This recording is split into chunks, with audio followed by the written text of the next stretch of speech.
नमस्ते, मी हिमा. तुम्हा सगळ्यांचं खूप खूप स्वागत. आज मी तुम्हाला अंडा बुर्जी कशी बनवते ते दाखवणार आहे.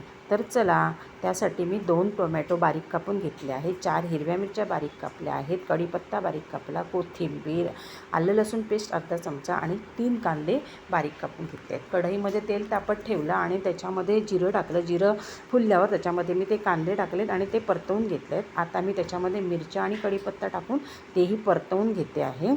आणि आता त्याच्यामध्ये मी आलं लसूण पेस्ट टाकते आणि तीही थोडीशी परतवून घेते आणि नंतर मग त्याच्यात थोडीशी कोथिंबीर टाकली आणि तीसुद्धा अशी परतवून घेतली आहे. कांदा आपल्याला मऊसर होईपर्यंत परतवून घ्यायचा आहे. मग त्याच्यामध्ये मी हे आपण बारीक केलेले टोमॅटो ते टाकले आहेत आणि आता तेही मी परतवून घेणार आहे.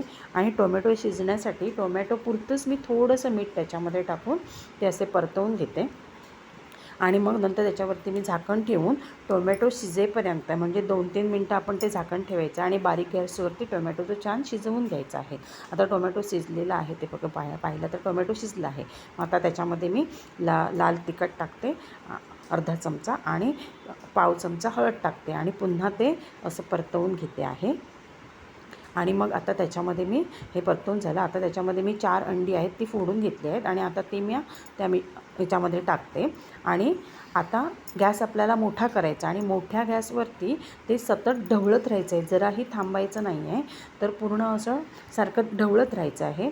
आणि जेव्हा ते मिश्रण थोडंसं जाडसर होईल तेव्हा मग गॅस कमी करायचा. आणि आता त्याच्यामध्ये मी बुर्जीला पुरेल त्या अंदाजाने थोडंसं मीठ टाकते आहे, चवीपुरतं मीठ टाकलं आणि हे असं परतवून घेतलं आहे. आपल्याला हे सारखं सतत असं परतवत राहायचं आहे.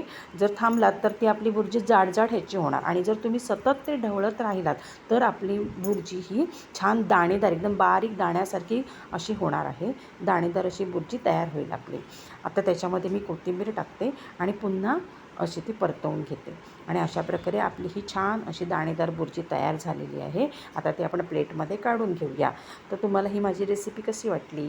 आवडली तर लाईक करा, शेअर करा आणि सबस्क्राईबसुद्धा करा. थँक्यू.